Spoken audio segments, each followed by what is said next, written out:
On to the lecture material.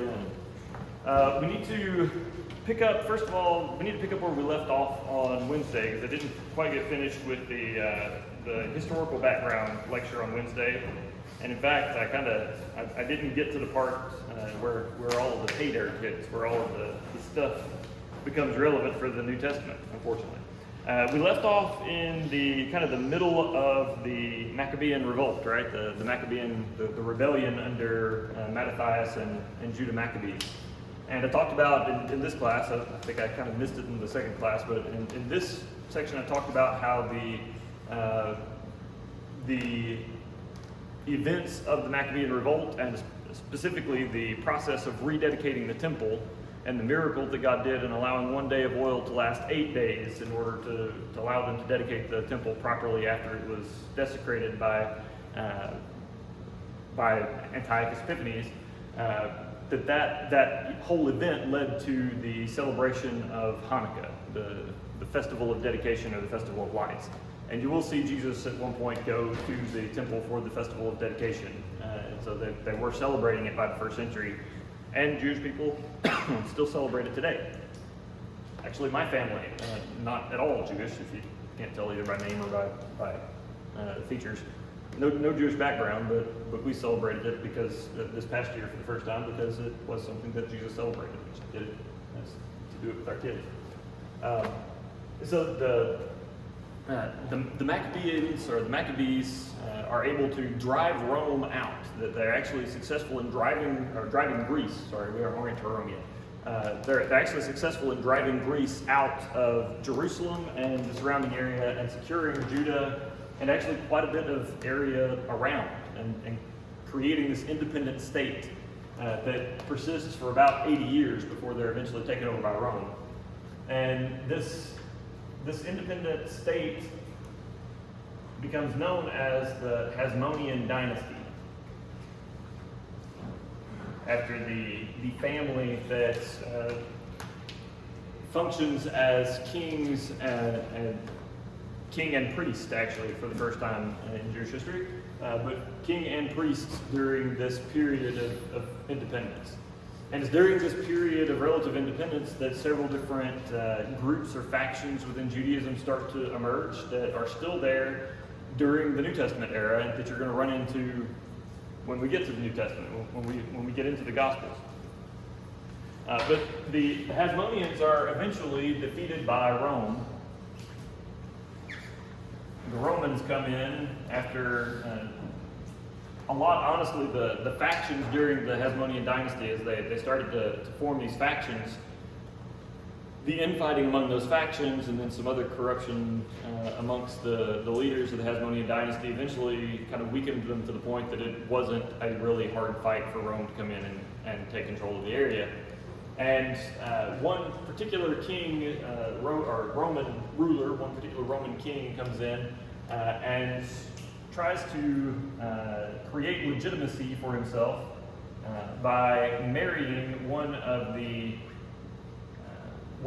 surviving daughters of the Hasmonean dynasty, the Hasmonean line.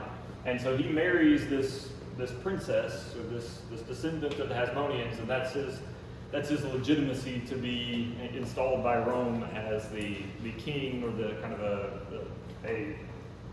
king is what he's called, underneath Caesar in Judah and the surrounding area, in Israel.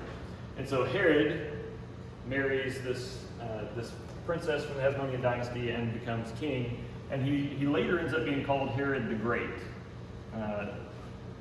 And so when you hear the term or hear the name Herod the Great, this is who we're talking about. We're talking about this Roman king, this Roman ruler appointed by the Romans, who took over in this area in the years prior to Jesus' birth. And so if you turn to Luke chapter 2 and you are reading the birth narrative of Jesus from Luke chapter 2, you'll see that Herod is mentioned as being king, and this is the Herod we're talking about. If you then turn to the end of the Gospels and you see the narratives of the trials of Jesus before he's crucified, you'll see that at some point Jesus is taken before Herod to be tried, And that is not Herod the Great. That is another Herod, Herod that has taken over for Herod after Herod's death. Herod the Great's death, one of his descendants takes over. And so it's actually, we have two separate Herods in the New Testament era. And Herod the Great is the one that's alive during Jesus' birth, and then the other Herod, Herod's descendant, is in charge during Jesus' crucifixion and death. Now, Herod the Great was, well, it's kind of a mixed bag. There were good things about Herod and there were bad things about Herod. Good things about Herod is that because he had a huge ego and he wanted to be well remembered, he gave tons of money for various building projects, including a redesign and massive expansion of the temple. The temple that existed in Jerusalem at the time before Herod did this, before Herod came along, is the same temple that was reconstructed after the exiles got to return from Persia, and the same temple that was desecrated by Antiochus IV. And so Herod, I mean, it was much smaller. If you go back and you read the book of Ezra, you'll find there's a line in there where the people are celebrating the newly constructed, the rebuilt temple, but then there are some older folks that remember what the temple looked like before the exile, that remember what the temple used to be, who are weeping as the rest of the crowd celebrates because of how much smaller and how much less grand, how diminished the temple looks compared to Solomon's temple that was built before. And so it had been this kind of stripped down, it was a lesser temple than the original one, and Herod kind of latched onto that and latched onto that disappointment that a lot of Jewish people had about the diminished state of the temple, and he paid for this massive expansion and renovation of the temple, and that got a lot of Jewish people to kind of switch to his side and be his supporters. And so he funded these huge building projects, and so that was on the good side. On the bad side, Herod was a nutcase. He was paranoid as all get out.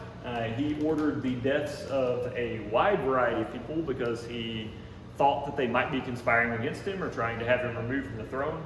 Basically, Herod knew that his only claim to legitimacy for that throne was through his wife, and he was afraid that because of that tenuous claim to legitimacy as a king, somebody would be able to thrust him out or supplant him.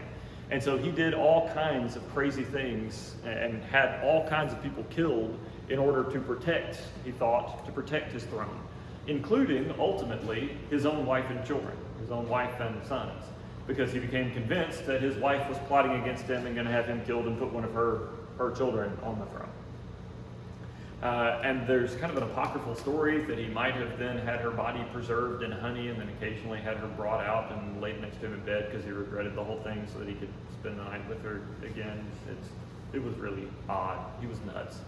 And then when he was, according to the story, a later story, when he knew that he was near death and when he was about to die, he knew that a lot of people really hated him and he didn't want people celebrating in the streets on the day that he died.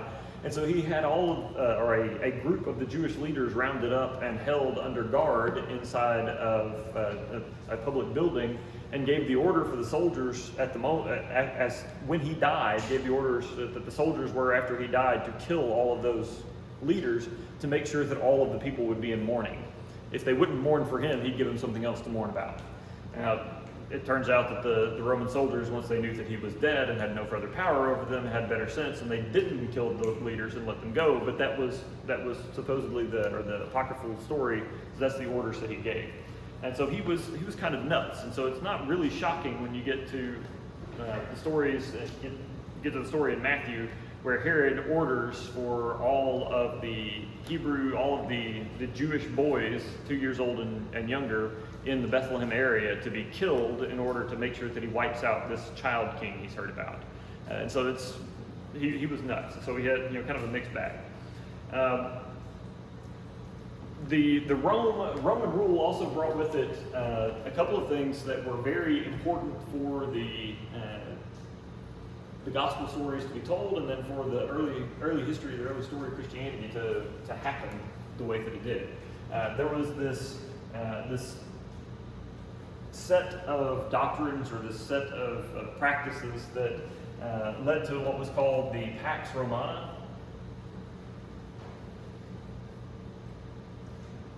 And the English translation for Pax Romana is Roman peace, the peace of Rome. And the Pax Romana was basically the peace that Rome brought, but the Pax Romana was also kind of fraught with its own problems. It had both positives and negatives, kind of like Herod. The Pax Romana was an incredibly, it brought crazy amounts of stability, a huge amount of stability to Roman society. But it did so with incredible violence. It used violence as the means to put down chaos and disorder amongst the populace, so that there was this kind of peace and tranquility. And so you had the Roman military, the legions, that were securing kind of the borders, right? The legions were always fighting out near the edge of the Roman Empire, trying to expand the Roman Empire. And that constant fighting to expand the empire at its borders meant that nobody was really coming into the Roman Empire from the outside. Nobody was invading the empire. And so they had this border security through this expansion, this regime of expansion.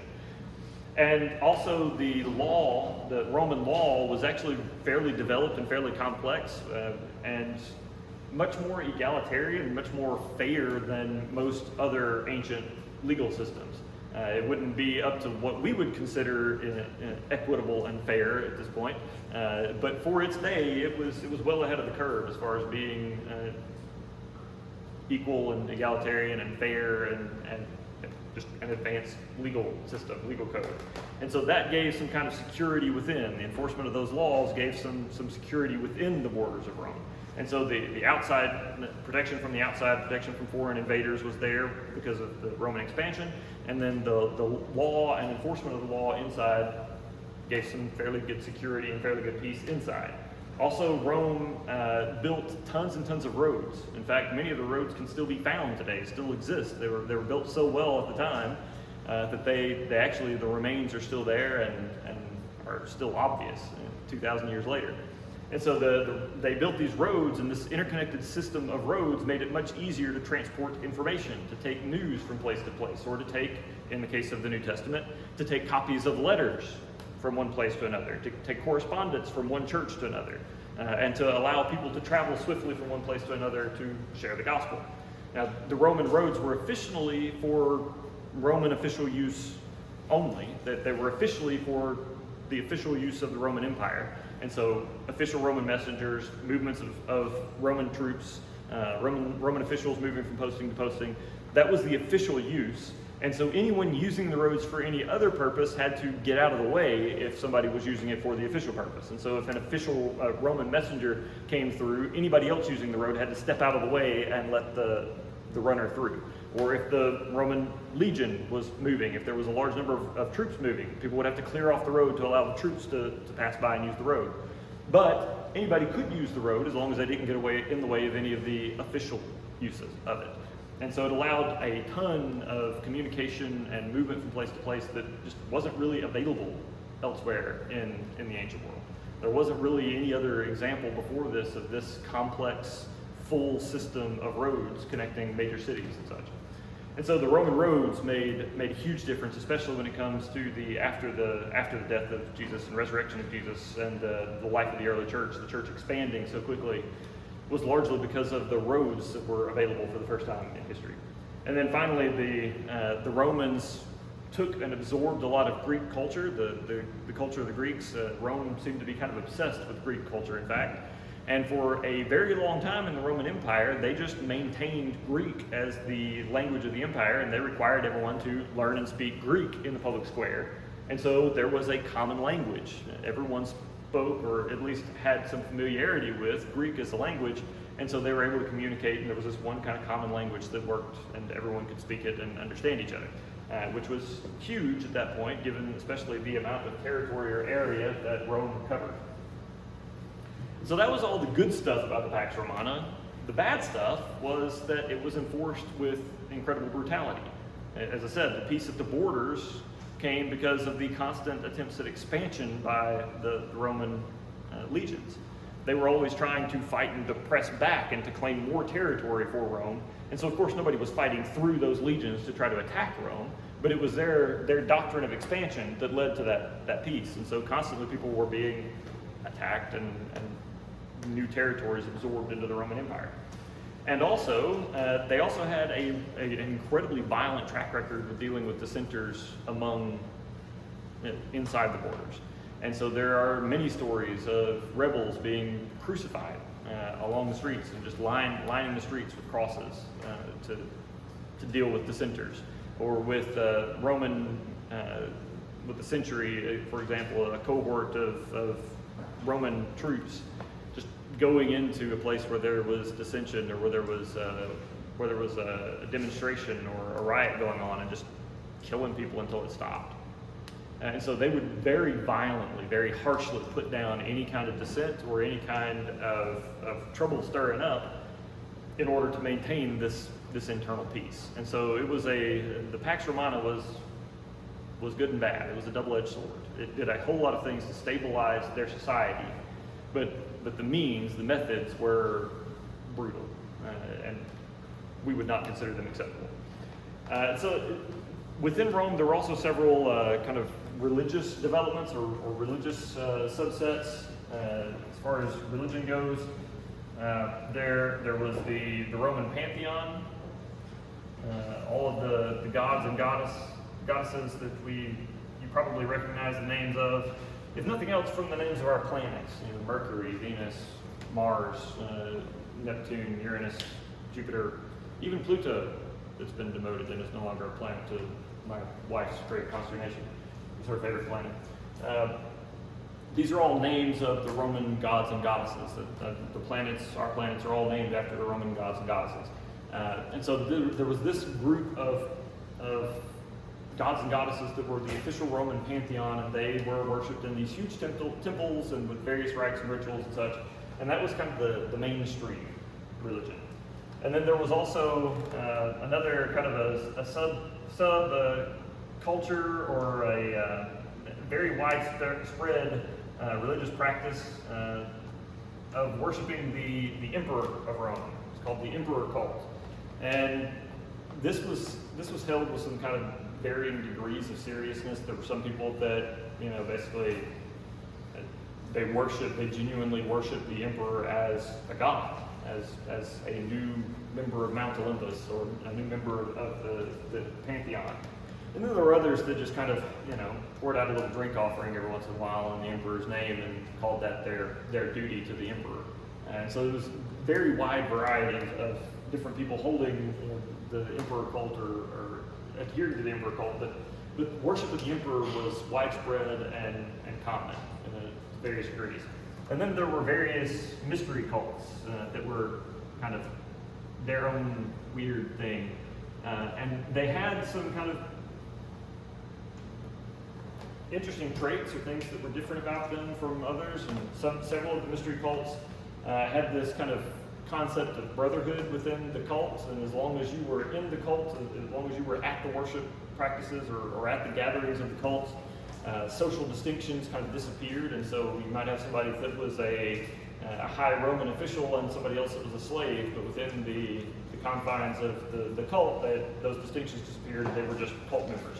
And so this was kind of that was an odd thing. There were also examples of, there was one Mithraism, for example, that was they required baptism by blood to become a member, and so they would slaughter a bull over this frame, and new members would walk in, and they would walk through the shower of blood coming from the slit throat of this bull, and that was that was their membership right. They came in through this baptism of blood.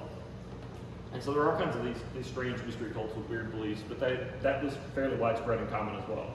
And then there were also some philosophical developments, so some philosophies that you're going to run into in the New Testament.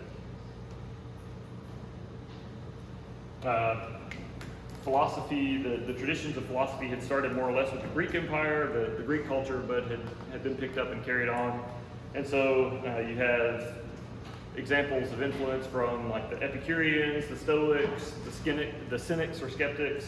And then later in the New Testament, you have a growing belief called Gnosticism.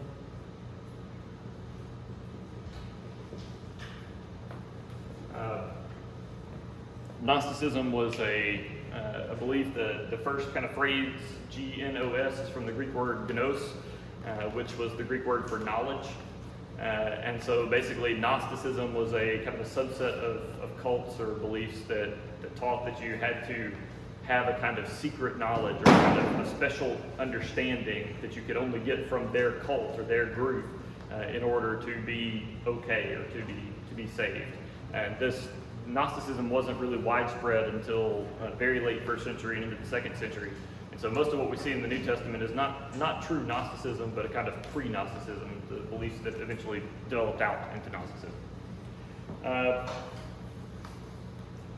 Last thing on our this set, there is a few Jewish groups that came to be common during started up during the Hasmonean dynasty and continued to divide out during the Roman era. And most of these you'll see in the New Testament. And so, for example, we start with the scribes. Scribes were basically the photocopiers of the ancient world. They were a group of people that trained diligently in a certain style of handwriting, a very formal, very regular style of handwriting in Greek, and other languages as well, but Greek was primarily what we're concerned about here. They would train this very, very repetitive, very, very regular style of writing so that they could copy ancient manuscripts. They could copy things out and have them be legible by everyone. And the scribes, most usually referenced in the New Testament, the ones that are most concerned in the New Testament, are the ones that would copy the Old Testament texts. The Jewish scribes who were responsible for copying the Old Testament texts. And so these scribes became respected because obviously if you are copying a document over and over and over again, that's your job, and you're writing it day in and day out. You don't have to make too many copies before you know the content fairly well, right? If you hand copy something out 20, 30, 40, 50 times, you're probably going to know what it says relatively well. And so they became respected, these scribes became respected as being very knowledgeable about the contents of the Old Testament. They were very knowledgeable about the law. And so they became respected as teachers of the law. They became people that you would go to and ask, does the law say X, Y, Z? What does the law say? They would know because they had copied it so many times. And a group that ends up being fairly closely related to the scribes are the Pharisees. If you hear the word Pharisee today, the word Pharisee almost always means a really strict hypocrite. That's the way people use the word Pharisee now because of Jesus' interactions with them in the New Testament. But the Pharisees were actually a group of very traditionalist, kind of fundamentalist even, Jewish believers that were closely associated with the scribes. Many of the scribes became Pharisees. And kind of their hallmark was that they believed that if the people of Israel would just very strictly, very, very clearly and faithfully follow the Old Testament law, follow the law found in the Old Testament, then God would send the Messiah and their problems would be over. The great king would come, the Messiah would come, and everything would be better. The Messiah would fix everything if they would just follow the law. And so because they thought that it was necessary, it was vital to the life of the Jewish people that everyone follow the law, they taught very strict adherence to the law. And they even became known for giving extra guidance or extra rules surrounding the laws to make sure that nobody broke them by accident. And so they came up with this crazy set of additional regulations and rituals that people were supposed to follow. They wanted people to follow in order to make sure that they didn't break the law. One, for example, would be that there is a law in the Old Testament regarding the Sabbath day. One of the 10 Commandments is remember the Sabbath day and keep it holy, and to rest on that day. And there was a further regulation in the Old Testament that said basically that you should not travel on that day, because traveling, especially when you don't have a car and you're having to either walk or ride an animal, is tiring. It's work. It's not restful to travel when you have to use your own legs to do it. And so traveling was not restful, and so there was a regulation not to travel on the Sabbath day. Well, to make sure that that law didn't accidentally get broken, the Pharisees prescribed a certain number of steps that you could take on the Sabbath day, and you couldn't take, if you took more steps than that, that was traveling, and you had broken the law. And so the end result of that was that instead of just going where they needed to and taking it easy that day, all Jewish people that were trying to be faithful to this regulation had to count the number of steps everywhere they were going. Is that more restful or less restful than just walking where you have to go? Give it a try today. Count your steps all day long. See how many you got without the help of a pedometer or your phone, and see how rested you feel, mentally rested you feel after walking everywhere today. It's much more tiring to have to count your steps everywhere that you go than it is to just try to not travel very far. So the Pharisees came up with all of these various regulations in order to prevent people accidentally breaking the law, and many of them actually made it much more difficult to obey the law and worked against the original intentions of the law. Then you also have the Sadducees. Now, the Sadducees are kind of an interesting group. They were Jews, but they came to believe that basically God had stopped really interacting with humanity, especially with the Jewish people. That at some point along the way, God had stopped really doing anything with or dealing with human beings. And so they became what we would now call deists, which are people that believe that God exists, but God is very far away and doesn't ever interact with us, doesn't interfere in the natural world anymore. And so the Sadducees were effectively deists that thought that God was very far away and didn't deal with the Jewish people anymore. And as a result, they drew the line somewhere fairly early in the history of Israel, so that they believed that only the first 5 books of the Old Testament were genuinely scripture. That only the 5 books of the Torah, Genesis, Exodus, Leviticus, Numbers, and Deuteronomy, those were the only books of genuine scripture, and everything else was an add-on, and everything else was just, other works, but not genuinely scripture. And as a result of this belief that God doesn't really interfere with Jewish customs or Jewish life, and that God doesn't really interact with human beings at all anymore, they didn't believe that there was a resurrection. They didn't believe that God would perform any miracles, and they didn't believe that there was going to be really any life after death. They didn't really believe in an afterlife. And so the Sadducees were kind of the closest thing to atheists that you could have and be Jewish, really. They just believed that God didn't really interfere or interact in any way. And somehow this group of Sadducees ended up becoming fairly wealthy and influential. The Sadducees were never very large in numbers, not that there were a huge number of them, but they tended to be rich and influential in culture, and so they ended up having a kind of disproportionate representation on what was called the Sanhedrin. And Sanhedrin was a body of elders. The word originally meant 70. There were 70 members, this elder body that ruled over Israel. They were the ruling body, the ruling council, kind of like our Congress, basically. By the New Testament era, 70 wasn't maintained as the number anymore, but this was the ruling body of Israel in this time. They had to submit themselves to Roman rule, but they were allowed to kind of direct affairs of the people of Israel within the bounds that Rome set. And so the Sadducees were disproportionately represented on the Sanhedrin, despite being a very small number overall in the population. Then there were the Zealots. And these, depending on whether you were asking a zealot or a Roman, and the zealots were either Jewish freedom fighters fighting for the independence of the Jewish people, or they were terrorists, depending on who you ask. And both descriptions could be defended. They were fighting for the independence of their people against some really unjust rules and really unjust treatment from the Roman Empire. The Roman rules didn't treat them fairly. But they also used guerrilla and terror tactics in order to do what they needed to do. But these zealots, they saw themselves as Jewish freedom fighters, and they wanted to repeat the success of that Maccabean revolt. You might think, how in the world is a small nation like Israel, how a small group of people that have been disarmed by the Roman military, the greatest military in the world, how in the world are they going to successfully rebel against Rome?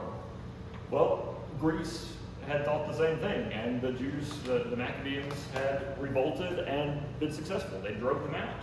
And so the Maccabean revolt was a success, and so the Zealots thought maybe they could repeat the success of the Maccabean revolt and send the Romans packing. But they thought that the Messiah would have to come to do it. And so they were looking for the Messiah to come and be this great military leader that could draw the people together and get them to really fight and basically just kick Rome's hind parts and drive them out. And so they They wanted Rome gone and wanted the Messiah to be a great military leader that would drive them out. And there was a particular subgroup. We don't actually see these in the New Testament anywhere. They're just kind of an interesting footnote. The Sicarii. It was a subgroup that was named for a particular shape of dagger that they were famous for using, and they were basically Jewish assassins. And these were the well, not quite suicide bombers because they didn't commit suicide. They usually ended up getting away. But they would fade into these large crowds where people were gathering together, and then they would just kind of randomly in the middle of whatever was going on, pull daggers out and start stabbing people that they thought needed stabbing. So if there were a bunch of Roman military in the crowd, they would target the Roman soldiers and start just stabbing them in the middle of a large crowd, and then they would tuck the daggers away and try to fade into the crowd and get away. And they were often successful.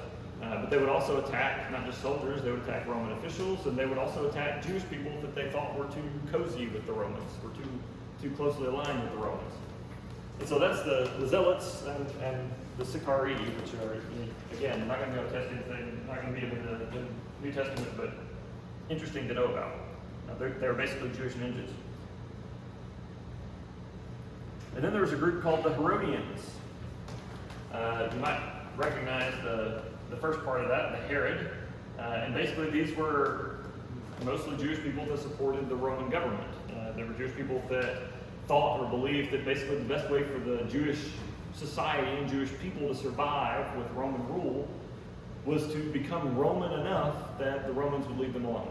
And so they would try to adapt and adjust to Roman customs in order to be recognized or to have more freedom under Rome.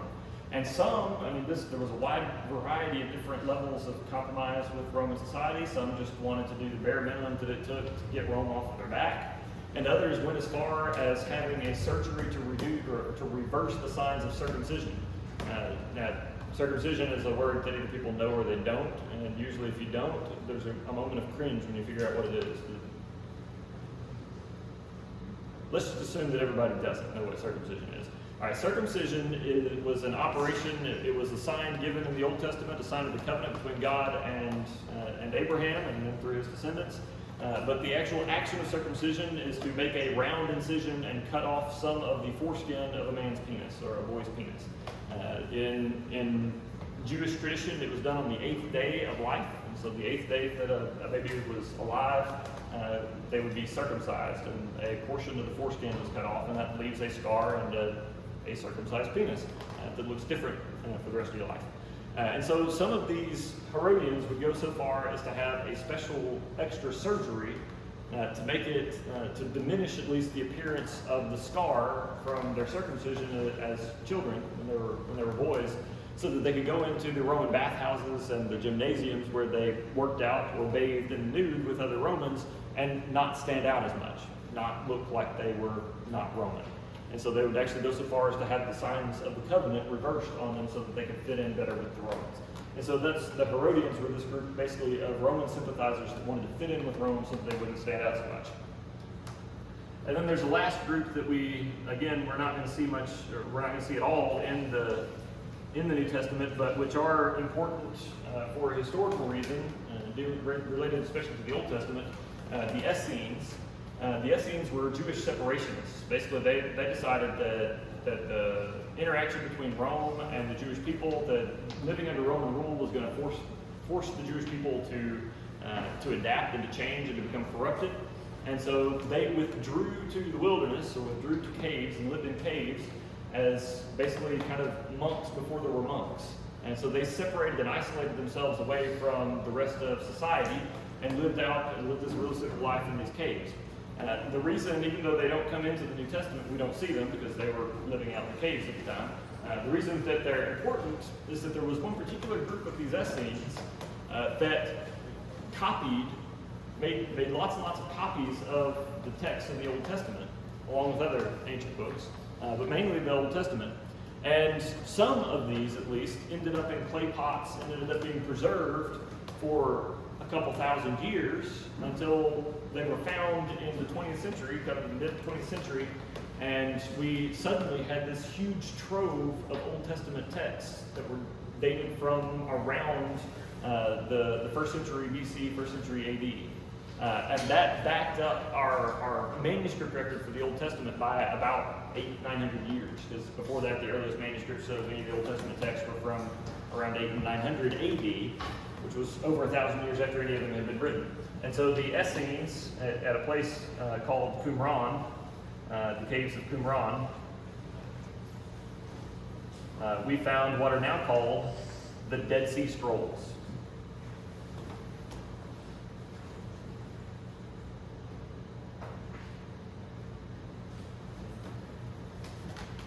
And that's a major historical find, major biblical studies find, especially related to the Old Testament.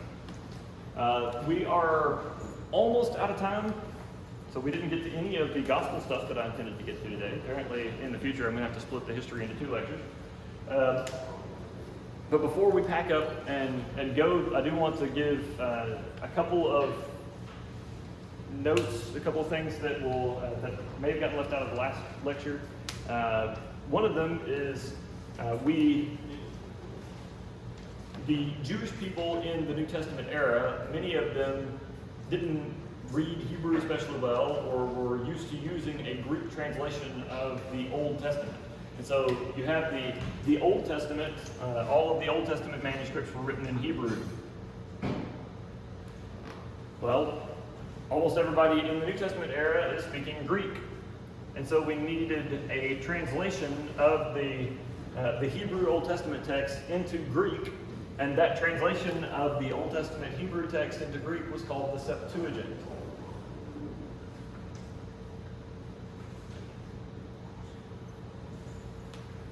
Septuagint. And again, there's a relationship between the word Septuagint and the number 70. Because it was believed that there were 70 scholars involved in the translation process. That's the story, at least. 70 scholars involved in the translation process. And so because of that relationship between this translation and the number 70, the word Septuagint, or when the Septuagint is being referred to in a lot of biblical studies texts, it will be abbreviated LXX. Anybody want to guess why it would be LXX? What was that? 70. Excellent. LXX is the Roman numeral for 70. L is 50, XX, X's are 10. And so in the Roman numeral system, L followed by 2 X's would be the number 70. And so this is the abbreviation, LXX, when you see it in a biblical studies text, is the abbreviation for the Greek translation of the Old Testament that's called the Septuagint. That's it. We're out of time today. If you have any burning questions, please come ask. And you're also welcome to come and take a picture of the notes.